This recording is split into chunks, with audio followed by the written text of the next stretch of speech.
The veil of the tabernacle and temple is a barrier that separates while not enclosing.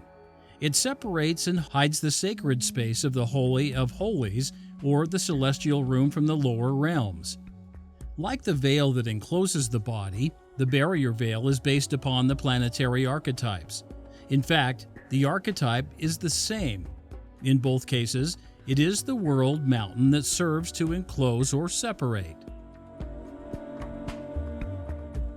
Isaiah hinted at this when he associated the mountain of the Lord, the world mountain or Axis Mundi, with the veil as a covering over all people. Enoch indirectly referred to the Axis Mundi as a veil of darkness over the whole face of the earth. Anciently, not only was the Axis Mundi a mountain, but also a chain or ladder. He later referred to this veil of darkness covering the earth and the heavens being darkened in the latter days. That is, the holy mountain enshrouded not only the earth, but the heavens above the earth. In our time, the Lord told Joseph Smith at a conference of the church in 1831 that the veil of darkness, referring to the universal barrier veil, prevented the members from seeing him, even though he was in their midst. And when he comes again, he will rend the veil for all to see him. He was more explicit on this event in a later revelation. This veil of darkness covers his heavenly tabernacle and hides the earth. He shall take off the veil, and all mankind shall see him in heaven together.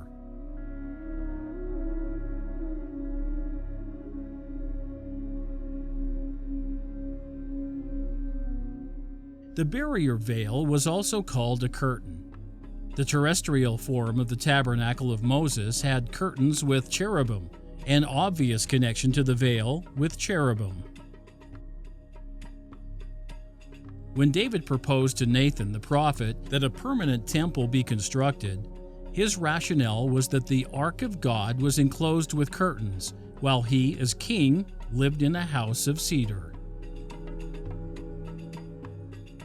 David, as he expressed in Psalm 104, knew that the terrestrial curtain was modeled after the heavenly curtain.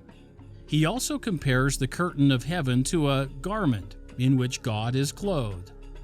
This garment or curtain is composed of light, honor, and majesty.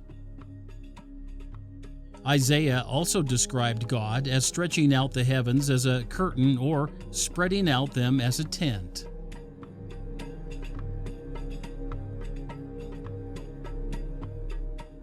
The veil is not only a curtain, but a tent as well. Isaiah made this clear in a later prophecy.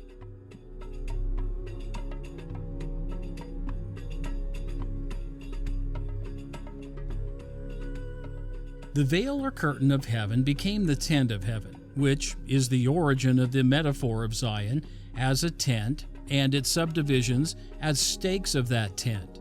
Zion, after all, was originally in the heavens. Before David and Isaiah, and before Moses and the building of the tabernacle, Enoch knew of the stretched-out heavenly curtains. That is, as all things in the gospel, the heavenly archetype preceded the earthly replica. In our dispensation, the Lord explicitly called this curtain the curtain of heaven. He then said it was to be unfolded as a scroll is unfolded, revealing the face of the Lord. Now, we have addressed the heavenly scroll in previous videos. The scroll was the Axis Mundi, situated between two knob-like planets, Earth and Mars. But what does it mean that the veil of heaven covered the earth in darkness? How did it darken the heavens and cover the heavenly tabernacle?